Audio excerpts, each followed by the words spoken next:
welcome to the show. Thank you, sweetie. I gotta get into all this. You have 3 shows left. I know, 3 shows. Yeah, why did you decide to end it now? And leave? You know what? I gave my notice 2 years ago because I'm just after my husband passed. You really realize that you're going to run out of time.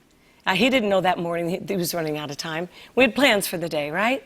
And then my mom passed as well. And I realized just recently that I'm in a state where I never dreamed I'd be. I'm a widow, I'm an orphan, and I am an empty nester. And that just hit me like a ton of bricks. Wow. And for the first time in my life, I have the time and the means to go and do anything I want to do. First time in my whole life. So I've wanted to do these movies. That I wrote Walt Disney a letter when I was like a young girl. Said, I know you love Annette Funicello, I know you love Haley Mills, but you really need to meet me. Talk about chutzpah. Right. You really need to, yeah. Yeah, and I said, I'm known for my expressions. Oh, yeah. And I got a form letter back from Walt Disney. I didn't know it was a form letter.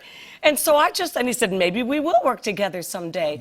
And darn if I didn't go to work for ABC at the show with Regis. Absolutely. And I did several movies for Disney. And, you know, but that's always been that dream in me to do movies. So I wrote a movie last year. We're looking for the right distributor right now.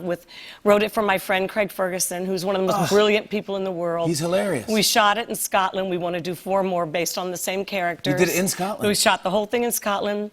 And I just directed my first short film in Israel 2 weeks ago, and that comes out this. Look at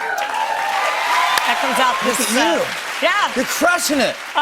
You know what? I'm just having the time of my life. Good for you. You know, because I thought about it. I mean, I don't want to be the one using my senior discount to go to see a movie.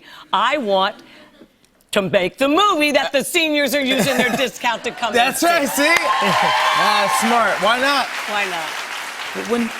When you first came on the scene, did you wanted to be a singer or an actress? Actress first. Actress first. I didn't know that I could sing, and some people think I still can't. But oh, you can. My sister was really the singer in the family, and she. I went to her voice teacher at one point, and she said, "Okay, sing something for me, Kathy," and I sang something. I don't know what it was, and she said, "Oh, honey, stick to harmony."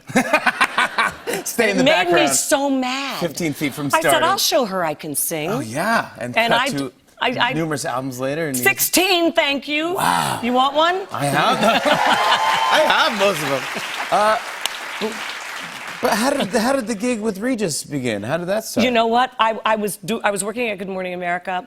I was not happy doing that kind of work. I don't like reading a teleprompter. I'm an actress and a singer, and I didn't like saying other people's words, and it just wasn't me. Nice people there, nice people. But one day I saw that Regis his host was leaving. Yeah. I think Ann Abernathy was her name.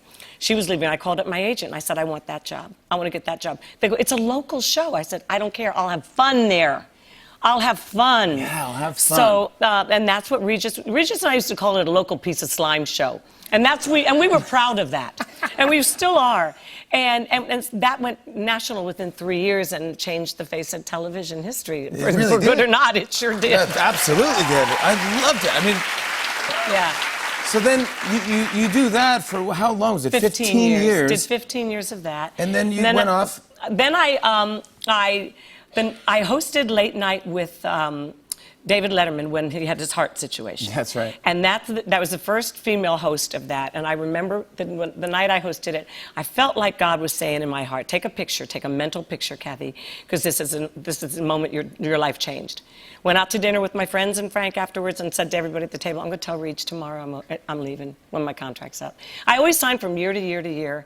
And I was on Broadway then doing a Sondheim show, and I was writing then my own stuff. And it reminded me of why I got into this business to begin with. I mean, I believe that the dreams that you had, the reason you're so brilliant doing what you do is because God put every one of those gifts in you inside your mother's womb. He saw you in there. And darn if you didn't come out with a pratfall and doing what you love to do.